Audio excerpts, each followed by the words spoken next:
Yeah, it's great to be able to share with you, bro. And obviously, we're in this unprecedented time at the moment with the emergence of this coronavirus pandemic, and yeah, so it's great to talk to you about it and share some thoughts and dialogue that.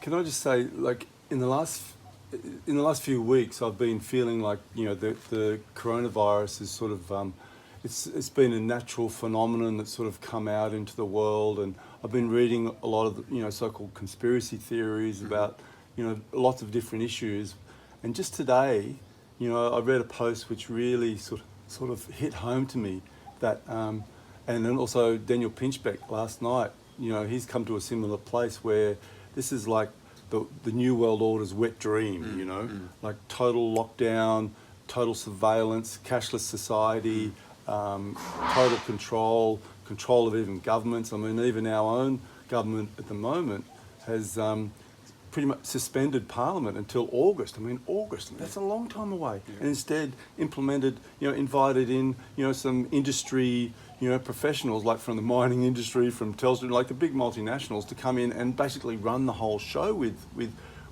Scott Morrison without any government accountability at the moment. So we are in unprecedented times, and when I saw Hitler, I thought, how he took over, and I thought, well, how did the people and the government let that happen? But it's happening right now. Totally. Yeah, so it's a bit of a shift in me, and what do you feel about that? Yeah, well, I've definitely, I've said to a couple of friends this week that I have warmly welcomed my conspiratorial brain out of hibernation, out of sleeping for a little while.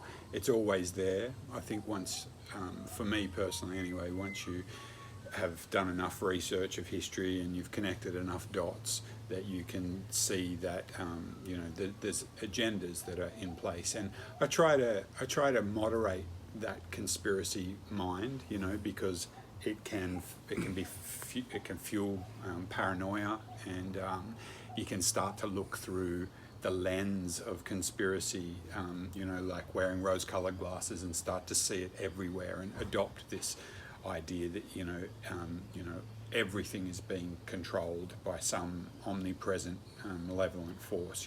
So I try to moderate that within myself, and at the same time there's always some very real conspiracies, and even if there isn't, there's that saying, something like never let a good crisis go to waste. Yeah. So even if some of these agendas and things aren't completely planned and rolled out, we're in a crisis, and potentially, as we've seen throughout history, there'll be more taking away of liberties and freedom from the government, as a result of that. So I'm totally expecting that. And then one of those things that I've just read today is forced vaccination, like even against your will, like being held down and vaccinated whether you like it or not. Yes. Not just taking away, the dole or whatever, but going like, no, you've got to have this. And it's like, what? And that bill's just going through UK Parliament at the moment. Yeah.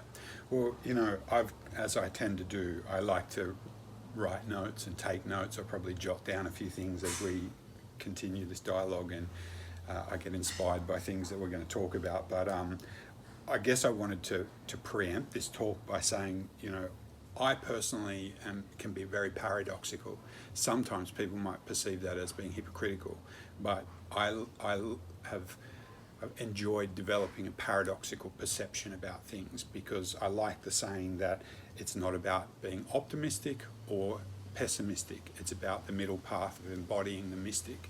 And for me, at the moment, it's an opportunity to really do that, to come into our centre, to find that still point within ourselves, the eye of the storm in this external crisis that we're going through, to be able to make touch with the higher self, or our spirit, whatever term we want to use for that. I feel that the problem and the solution always coexist. Even though they're with the conspiratorial mind, it can, there's the problem reaction solution, and that, if you're wanting to force a particular agenda on the public, you already have an outcome. David Icke talks about this all the time, about having the solution that you want to feed the public with, and that you're controlling the narrative the whole way. And so, yeah, we'll get into that control of the narrative, shortly, because it's, again, whether it's being willfully controlled or if it's just a collective fear that people go into that's propagated by the media outlets and whatnot, a lot of people I'm witnessing are just buying into the narrative hook, line and sinker. And for me, I've developed, over the years, a capacity to ask questions, to be reflective, and not just by the first story that's presented to us, and not just by the conspiratorial ideas just because that's your preferred option as well. But it's about continuing to ask questions.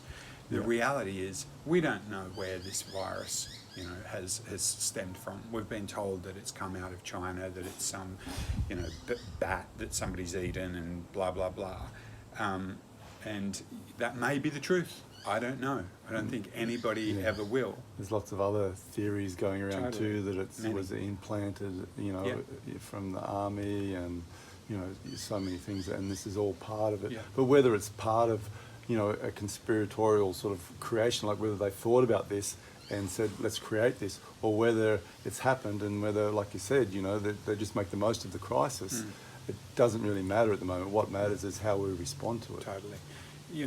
Biological warfare is a reality. There's a certain level of human consciousness that is obsessed with war and control and whatnot, and will use all sorts of atrocities, to gain that power and control. And we've seen throughout history biological warfare use the development of those technologies, and it's a horrible, horrible thing for people to have to consider that the powers that be, the authorities, might use that type of warfare on a fairly innocent population, but at the same time, we have to be willing to look at the darkness, because I've often said this, it's a horrible analogy, but again, it's a reality, is that, people are often raped by their relatives. That's a horrible thing, and that's what it's coming out of denial in the process of healing that level of trauma, is really challenging for people. And it's the same equivalent when you have a government or somebody in a position of power that might do something as awful as rape or kill their population. And it's a horrible concept, thinking that this was actually planned.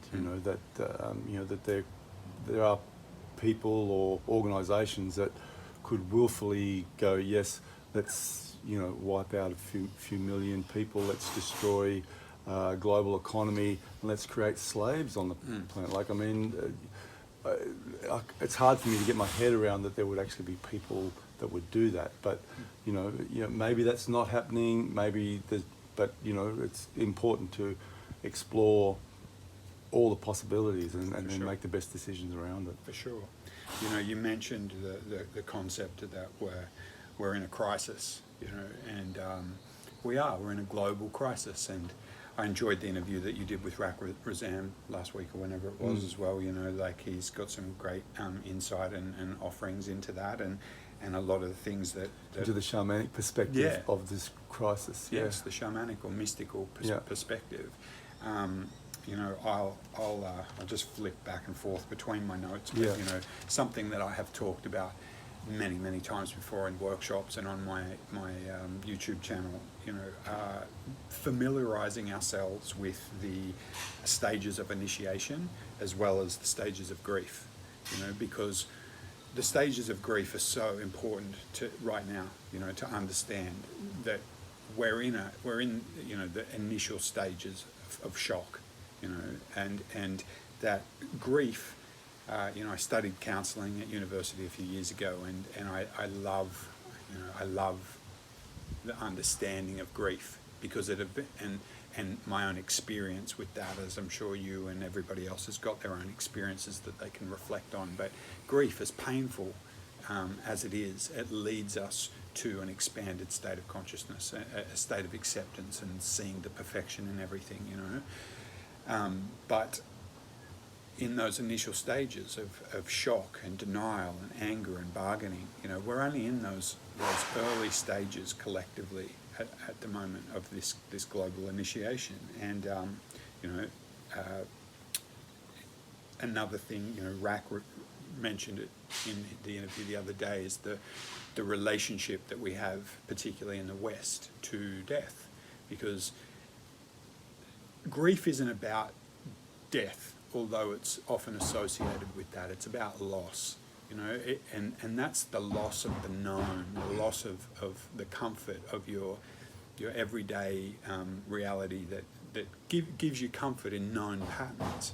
We've just had all of our known patterns drastically disturbed overnight, and people are in shock globally. Totally in shock, and what happens is that there can be a paralysis to begin with in that shock, and then the denial is trying to avoid the inevitable change that's coming. You've probably seen people talking about this on various docos and stuff, is that things are never going to go back to the way they were. That we just have to accept that, or we're going to, through the process of grief, get to a point of accepting that. We might be in a stage of denial at the moment where we think, okay, give this 6 or 12 months or whatever, and then we get back to normal. Go back. It's never going back to normal. Never. Yeah, no, I've felt that the way we respond to this crisis as a community in the next weeks and months is shaping how humanity is going to be over the next 100 years. Definitely. So again, those stages of grief, bargaining, trying to seek a way out of this situation. Depression, which is kind of the final realization of this inevitable change. Then we test for reality solutions, and finally come to a place of acceptance where we can move forward.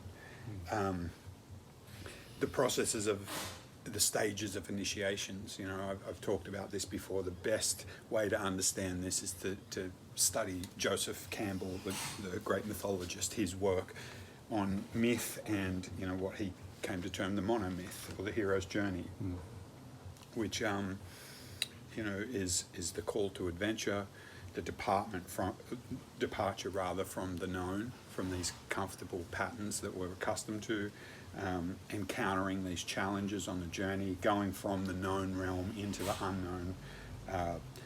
In that, through those challenges, we need to find a supernatural power, a supernatural guide or helper, and then we go through the process of death and rebirth, through this transformation, atonement, and eventually a return with these gifts or boons that we can offer into our tribe. And on that note, you and I and many of our close friends in this amazing community on the Northern Rivers of New South Wales, who have been involved in psychedelic plant research and experience over the years, have got many of these valuable lessons from these medicine journeys about this process of initiation. Because when you ingest a psychedelic, very rapidly, all of your comfort zones, all of your belief systems and whatnot begin to dissolve, and you find yourself in the unknown, in the unconscious, and you have to navigate your way through that. And often you find these your higher self, which helps you through. Yeah, and you see your relationship in relationship to everything else. Yes. You're not separate from things. You're not at sort of another little number. You're actually more connected rather than just a number. Yes. And so then we see the energy that's presenting itself more clearly. We don't necessarily have the blinkers on because we've learnt to throw the blinkers away. Yeah, and that's it. I think it was another theme that Rack touched upon, was that it's all about relationship. It's something that I love about sacred geometry. In my history of facilitating sacred geometry workshops, is that as you commune with it, you begin to understand the interconnectedness of all life. People who are into the deep ecology movement understand this through the nature of how all the organisms on the earth all are interconnected and work together, and we're not separate from that. And so what we're experiencing at the moment is a fundamental change in our relationships with one another, you know, and as you would have experienced, it's fascinating seeing this phenomena of the social distancing going on. And while we could probably both agree, you know, like if we want to play it safe and, you know, appease other people's fears and whatnot at the moment, that social distancing is perhaps a good idea, and, you know, taking care of general hygiene and stuff, you know, all well and good. But I think it's one of these phenomena that we're going to not go back to normal with very quickly. That what I have witnessed in the very early stages of this is it's a theme that I talked with a friend about the other day, about embodied wisdom. Is that people are scared of their own bodies, you know, and we've got an ancient history of this, used as, you know, one of the techniques of psychological warfare. Religions have used programs of guilt and shame for eons to control and divide the masses and have us disconnected from our innate wisdom of our body and our sexuality, and, you know, the sexuality being you know, our gateway to our spiritual identity, disconnect us from that using programs of guilt and shame. And I'm already seeing it endlessly with the mainstream media, the narrative that is being pushed. It's like this: report other people who aren't, you know, social distancing, and give them fines, and make everybody distant from one another. And you know, you walk around looking at other people going, oh, am I too close to them? You know, like, have I got to maintain this distance? And, you know, it's an interesting concept, and I can understand it in as far as not passing on any viruses. And also, you know, I hear Daniel Pinchbeck's thing about, you know, the New World Order's wet dream, and that you know, Joe Bjelke-Peterson tried to do that in Queensland, or he did. You know, you're not allowed to gather in more than groups of 3 people. I mean, now you're not allowed to gather in more than groups of 2 people. You know, I mean, that's just a great way to control the masses. You know, I do support the idea of, you know, not spreading this disease and not passing it on to the, you know, to the older people, and to overwhelming the medical system, which we're all aware of. Yet, you know, the ramifications of all of this put together is like, you know, George Orwell's sort of dream, you know, like 1984 on steroids. For sure. Watched a great presentation by one of my favourite YouTube presenters named Richard Grannon last night. He goes by the title of the Spartan Life Coach, and he did a presentation called, I think it was Asymmetrical Warfare or something. I did write it down, but I can't remember. He specialises in understanding the effects of narcissistic abuse and the dynamic of codependent relationships with narcissists, and you know, explains in depth the way that narcissistic abuse on the macrocosm is done by our governments in controlling the narrative, and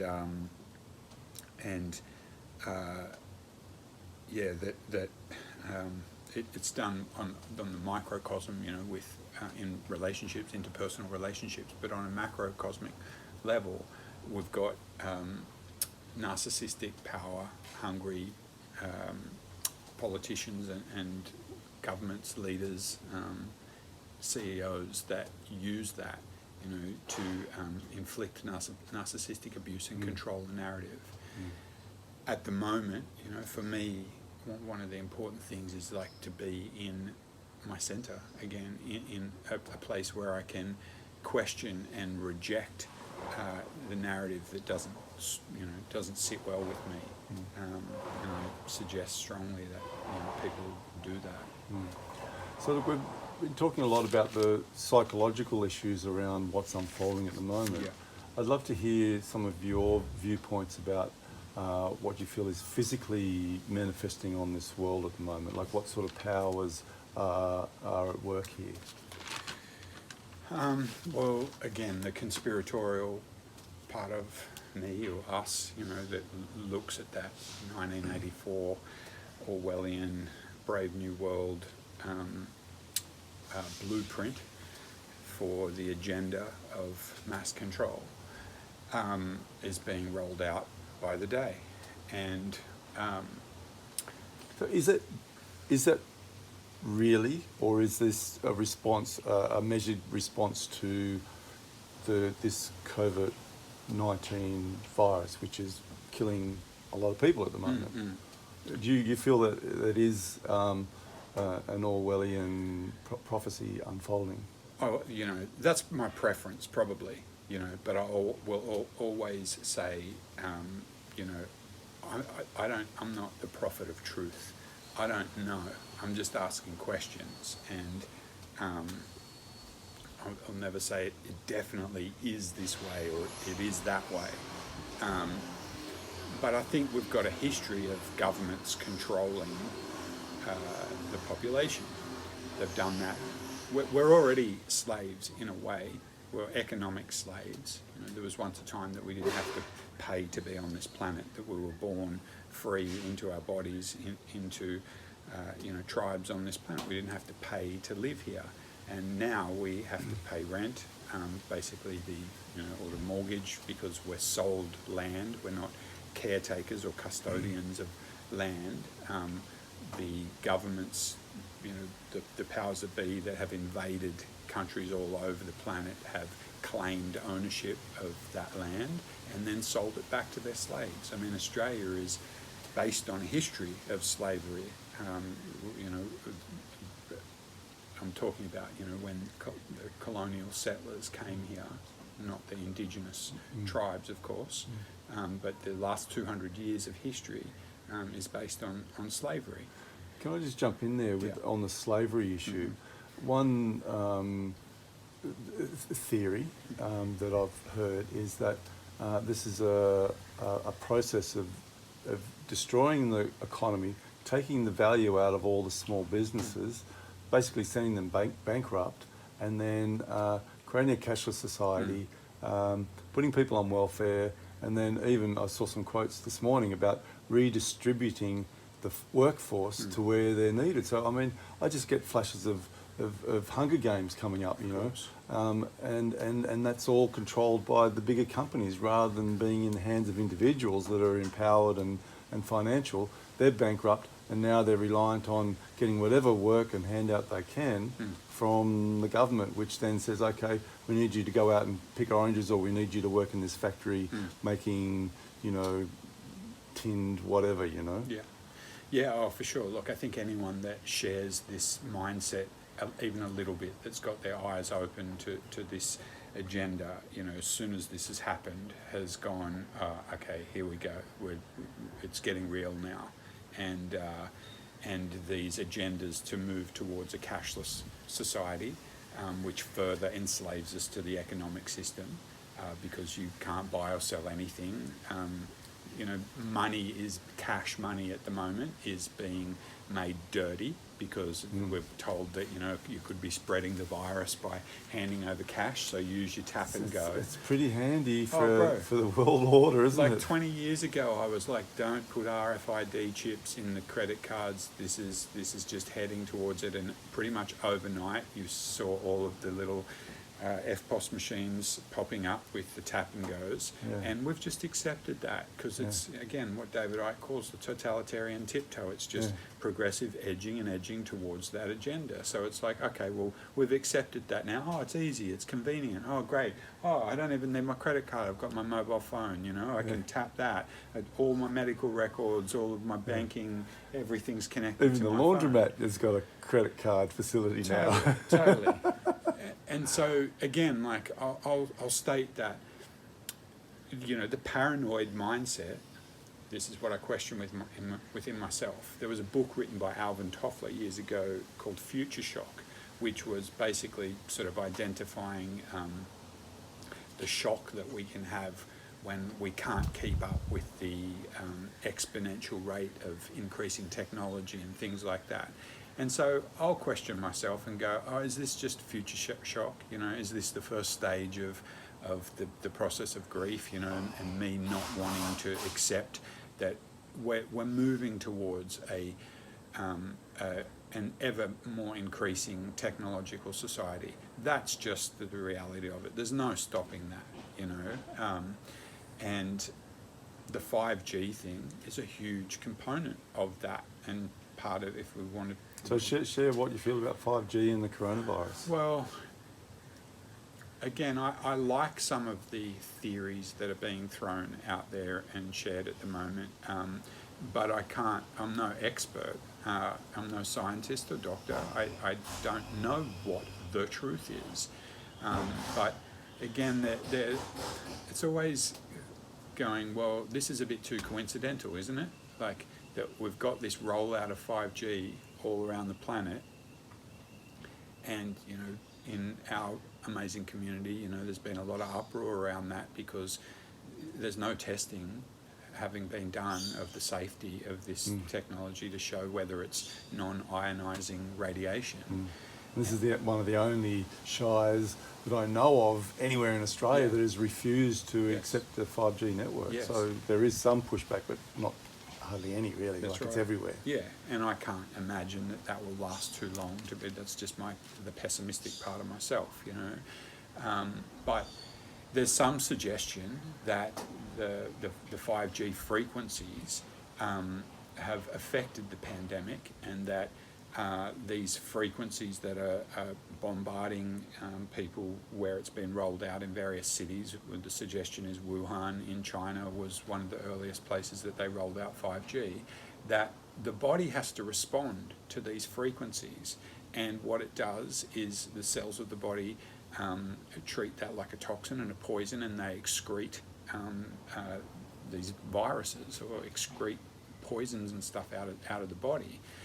And look, our body's very wise. It's got natural defense mechanisms. Its immune system is amazing, but it can be compromised, you know. And electromagnetic radiation is one of those ways it can be dramatically compromised. It is, and it's an invisible toxin, you know. Like, we're aware of various toxins that might be in our foods and whatnot, you know, from lovely companies like Monsanto and whatnot, you know, and toxins in our environment. We don't want to take those into the body, and even when we do, even, you know, they may not kill us straight away. The body has an amazing system for detoxing those out of the body, and doing things like fasting and you know, diets that help eliminate toxins, draw heavy metals and things out of the body. We're helping the body's natural immune system. When we get sick, you know, what we might call sick, sometimes when we get the flu, it's not the flu, it's like, or this virus that we've caught that's making us sick. It's our body's immune system has been compromised, and we need to go through a process of detox to get those toxins out. And the body goes through a fever, heats up, eliminates lots of the toxins that way, you know. So when I hear things like exposure to this new frequency of radiation has the potential for affecting the body in this way, I go, well, that doesn't come as any shock. And compromising the immune system too, I'd imagine. Totally. And not to mention, you know, people are aware of things like, you know, not looking at your screen too late at night because it affects your circadian rhythms, you know. Part of being healthy and having a good immune system is about being in tune with the natural cycles, the circadian rhythms, you know, the sun, that ultimately dictated by the sun, you know. And what happens is when your body is exposed to some of these electromagnetic frequencies, because the sun's got this whole spectrum of frequency, right? But we go into periods of darkness at night. You know, we're not exposed to all of those frequencies from the sun, and so our body switches into this rest mode, right? But when you're living in a city and you're bombarded with these frequencies, the body still responds to those as light. Okay, so it doesn't know how to switch off in the same way, or shut down, or go into rest in the same way. So if we're not getting adequate, sufficient sleep and rest, our body isn't able to heal properly. And also what I've heard too is that sunlight is very important too. Very. You know, people, I've heard that people are more susceptible to getting the virus in the countries where they're not exposed to the sun so much. Yeah. And so it's one of the things that's important is to connect with the sun. And I guess that leads us on to another subject which is dear to my heart. You know, I've spent some time, you know, in the Mayan pyramids and the pyramid of Kukulcan, which you're very familiar with. So what I'm seeing at the moment is that one of the things that we're being asked to do is connect with our own rhythms and connect with the natural rhythms that are around us, and also connect with various energy fields which are beneficial to us. And as we're seeing scientifically backed up now, is the sun is one of those energy systems that is beneficial to us. But further than that, I believe that the sun is actually bringing in information to us that is important for us at the moment, and we can absorb that through the skin, you know, and we call it vitamin D, or we can actually bring it in through the eyes, and we're actually being bombarded by that at the moment. So, you know, you're very familiar with the energy of the sun, and, you know, even the time that we're in now, you know, in the Kukulcan and Quetzalcoatl return and all that stuff. So can you tell us what importance do you feel that the sun has in this time we're in at the moment? Yeah, it's infinite. I guess, like, before getting on to perhaps, you know, we could wax lyrical about like all the esoteric components of, you know, these codes of information and intelligence coming from this toroidal generator, you know, that's in the center of our solar system. I went for a walk this morning to get some sun and go to the beach and have a swim, connect with the frequencies of the sun and the earth. And, you know, I was considering, have you ever taken niacin, nicotinic acid? We've got some in there. If we were to take one of these pills, I think it's a bit vitamin B3 maybe, something like that. But niacin, when you take it, what it does is forces open all the capillaries and so you get like a flush on your skin. And it's a little bit like a sunburn, you know, you get a bit of an itch and see this redness like a rash on your skin.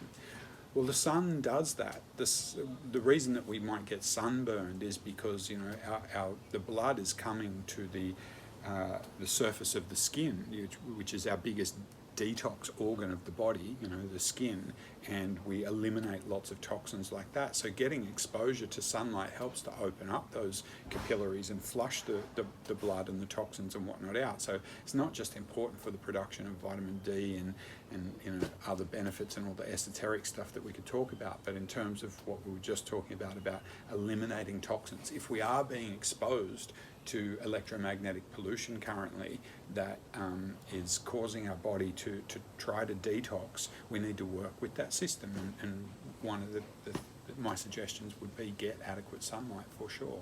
Meanwhile, we've got, you know, the police down at the beach, you know, in some parts of Australia trying to force people off the beach for social distancing reasons. So look, I don't mind you waxing lyrical a little bit about Sure. you know, the codes coming in from the sun at the moment, because I really feel that. I feel we're in this incredible time at the moment where there are lots of, we'll call it cosmic energies coming down on the planet, which may even be a catalyst for the situation that we're in now. So, you know, what have you got to say about that? I mean, I've tried to on my YouTube channel, you know, so the early presentations that I've given there is to detail, you know, why I use that term or title Kukulcan, you know, in my name, Karlos Kukulcan, you know, because that's the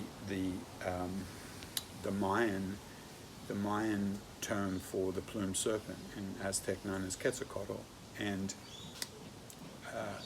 a Mayan elder named Hunbatsman describes that in his books as being 3 words, which means, basically translates as the sacred or God that's in the form of a spiral or a serpent, and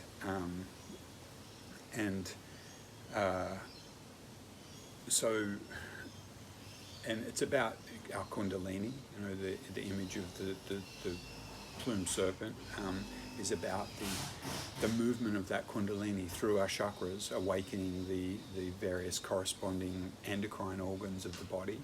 And something, I wrote it down as one of the things that I was going to talk about to begin this talk, but I was out here this morning doing a little rape ceremony, and as I sat here and let the effects of the rape kick in, there were kookaburras all over this area, singing together, and it was like I could feel the frequency of those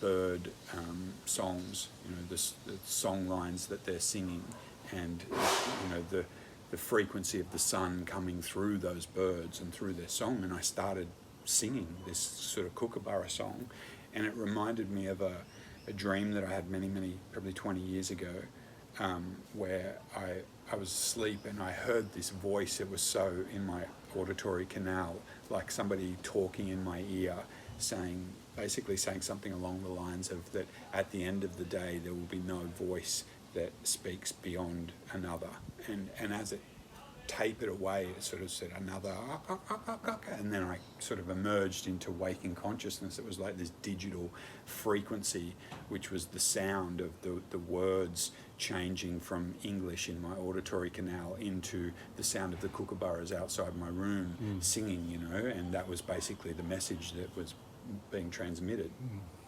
And so this morning, I'm hearing those kookaburras and feeling those frequencies of the sun through their song, and it was reminding me of what I have described previously as my and our connection to the bird tribes, which was written by Ken Carey in his book Return of the Bird Tribes. And Ken Carey, there's many amazing stories in that book, and one of the very potent, powerful metaphors that he wrote about was this, I think it was him, where these warriors were running into battle against the redcoats, and knowing that they were about to be mowed down by bullets, but they were going to absorb those bullets and die, and then they were running into the bloodlines to reincarnate into the white man on that, on their land there, and it was it's a very powerful metaphor for overcoming and transcending death, which is the ultimate fear. It's what David Hawkins in his books, Power vs. Force, described as the sum of all fears comes back to this deep survival program. And we're seeing everyone in that fear at the moment. Totally. I could die because of this. So because of that, they give a lot of their power away to the various governments, which is sort of ideal for the governments in a way. You've got a lot less resistance to be able to push your own agenda. Totally. And then also we're seeing the natural kingdom sort of still existing in that realm, but also I felt too the other day. I felt the whales feeling this, the tension and the fear energy that's all around the planet at the moment, and also them offering their assistance to help us sort of, not to get absorbed in the fear and the panic, but to, come into our heart and choose love, choose positive evolution out of this whole process. Yeah, definitely. We'll come back to that in a sec. I think I was just on some track with this whole Quetzalcoatl Kukulcan thing with the bird tribes. The bird tribes for me represents our higher selves, represents that aspect of us that exists outside of the third dimensional parameters, the limitations of time and space, that we encounter through the hero's journey, through our psychedelic plant medicine journeys and whatnot. We encounter these aspects of ourselves that are beyond the limitation, and it's important to maintain a connection to that through our spiritual practices, through me sitting here drinking tea each day is a way of me getting in touch with that center, in touch with the Tao, and so again, that for me is the solution, is always being able to get out of stress, the distractions of the fear, the external fears. Again, another metaphor, I posted it on Facebook the other day, was from the, funnily enough, titled movie Apocalypto, produced by Mel Gibson. Beautiful, but yep. The scene in it where the father, their tribe Yeah. is being invaded, and the father is standing there speaking to his son, saying, don't be Powerful. in fear, don't be in fear. Yeah. I've trained you not to be in fear, and he has his throat slit. Yes. Yes.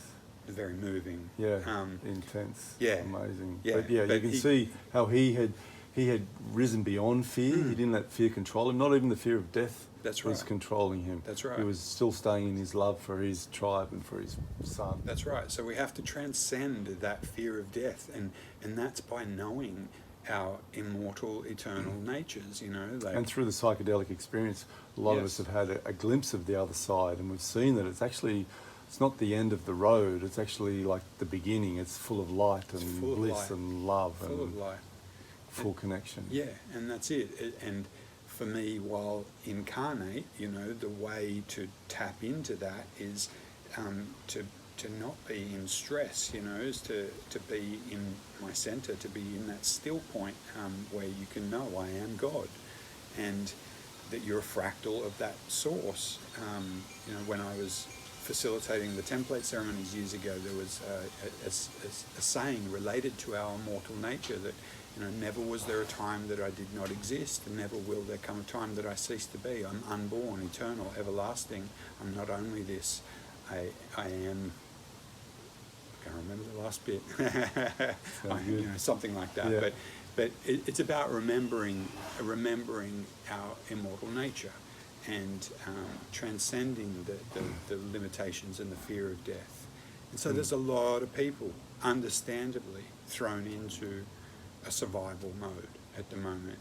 And I think that's one of, if we go back to this New World Order agenda, or we could talk about, the spiritual warfare, if we want to term it that, things like the Gnostic texts talk about, a parasitic force. I think it's the Gnostic texts, that came from outside of our galaxy, and in the early stages of this galactic cycle that we're in, invaded the galaxy, came into our solar system, took over the planet, took over nations, and now it's trying to get into the human body. It's trying to infect the human body and limit our consciousness. And again, if you want to get really conspiratorial, it's like, how's it doing that? How's it trying to get into our consciousness? How's it trying to get into our body? Are we being turned into a cyborg race where AI and potentially vaccines and things are going to compromise our immune system further and have us more stressed? Because look, there's a lot of people as it is already that, the economic slaves that are living from week to week, that are stressed out just trying to put enough food on the table and pay the rent, and then de-stress on the weekends and whatever, that don't have time to consider, they don't perhaps have a spiritual practice or time to philosophize and consider all of these kind of esoteric concepts that we're talking about.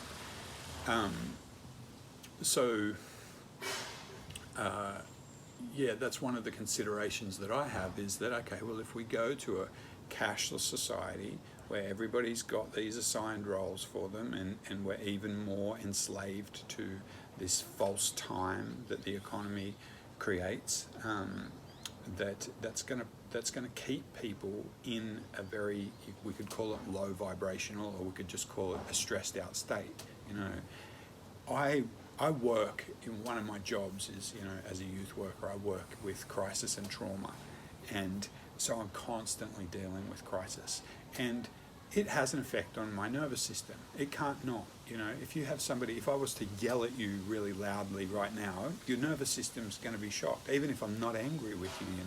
It's a natural response. So when we're dealing with people that are stressed out, and in crisis, where so many people are obviously stressed out because their workplaces have been impacted, they've lost they've lost finances. There's a threat, you know, whether it's real or even the perception of threat of illness will stress people out. You know, then we need those practices more than ever to de-stress and maintain that resilience. So I'd like to just ask you, where do you think, like if you were making some predictions about, you know, where we're going with all this, you know, where do you think we're heading? What you know, what's the future look like in your perspective? Yeah. And what's the ideal future, I guess, you know, rather than, you know, I guess we've got two forks in front of us, you know, what's the ideal future look like for you? And you could say, you know, what those two paths look like. I mean, I'm not particularly optimistic about some utopian future. I see a lot of 1984, Brave New World, Orwellian state unfolding. I think that we're going to have to navigate through that. I'm also confident or optimistic that, I mean, I don't have all the solutions, but I can do my little part, and I know that there's many other people out there who inspire me through, you know, this. I guess this is part of my theme in when I've been interviewing people for my YouTube channel, Future Self Dreaming, is that these are people like yourself who are friends, but who are inspiring to me because of what they bring into the world, their relationship with their higher self, what they're passionate about, what they're excited about, how they're following their bliss, and then what gifts they bring into the world that can benefit the whole, you know, whether that be, again, working with, you know, medicinal mushrooms that help build the immune system, or shamanic processes, plant medicines, therapy, you know. Playing music, chants. Yeah, totally. Live streaming. Art, you know, all the amazing, beautiful things we experience when we go to transformative festivals like Earth Frequency, you know. All of those things. So I trust that, you know, there are many people out there doing the work, and those of us who, you know, who have been doing the work and who have transitioned through these initiations and grief experiences, that are remaining relatively calm and centered in the eye of the storm as we're going through this global initiation at the moment, that they will bring through, you know, codes, they'll bring through inspiration. They act as organic portals for bringing spirit into the, what's the Sting song? Spirit in the material world, you know? So yeah, that's where I'm pessimistic about people's mysticism, you know, because I know lots of amazing people in this area. Pessimistic or optimistic? Well, that's what I said before. It's about the middle path of the mystic, you know. I can say, oh, I'm optimistic about this and pessimistic about this, but there's the path in the center that is the path of the mystic, the shaman. Okay. You know? Yeah. I like that. I think that things like 5G, regardless of the truth or falsehoods of it potentially playing a part in this virus or pandemic that we're experiencing, I think that that's going to be used for more global surveillance, for, you know, monitoring the public and enslaving the economic system even more. I think that's fairly inevitable, but you know, we'll always come up with solutions. I don't think human consciousness can ever fully be overtaken. We actually thrive in a crisis, you know, because it awakens us from the slumber of our usual daily patterns, and we come up with novel solutions, you know. And I think it's fairly obvious, looking at our history, or recent history, that we have gone into a slumber, and you know, we have needed a good kick up the butt, you know, like just looking at climate change as one example, you know, and our, you know, so-called elected representatives just not taking this whole thing seriously, and you know, there's been a lot of commentary around the fact that this is giving Gaia, our planet, a chance to take a deep breath and, you know, clear the air, clear the waters, rebuild the fish populations, you know, all that stuff. Can I play the prophet of, Sure. of doom with that? Yeah. You know, I've seen that, and while there may be slight evidence of it, I don't buy into it.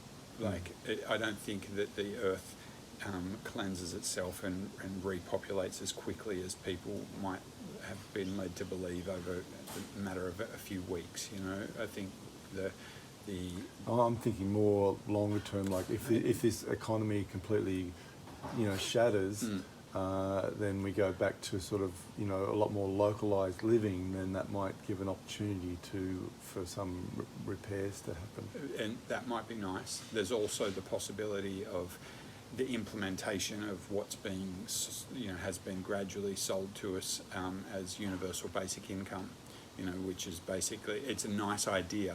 It's an idea that, you know, everybody is given enough finances to make their, you know, lives comfortable enough to perhaps pay the rent or have food. You know? Based on a communist belief, I guess. Yeah, it is.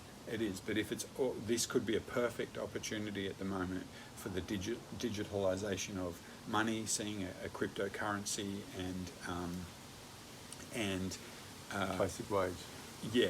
Well, already they doubled the dole to make it sort of a little bit more sort of, I guess, acceptable for those people who came out of sort of high-paying jobs. Yeah, which would seem reasonable at the moment while we're in a crisis. But if we continue to be enslaved to that, you know, I don't see, well, again, there's the potential for universal basic income to be, to enslave us further. And also this idea that have been sold over, you know, recent years of, you know, there's some very real problems to our environment, no doubt, you know, but we're sold this idea that technology is going to save everything, right? And the introduction of smart cities. This is why the whole 5G network is, you know, has been going up, is that we've got all this smart technology now, you know, the smart technology that all communicates with one another via the internet, right? And so we've had the rollout of, you know, smart meters and whatnot in our electrical metering system, so that people don't actually have to come out and physically read the meter. You know, your house can be hooked up, all the appliances and stuff, all hooked up to the internet by these smart devices.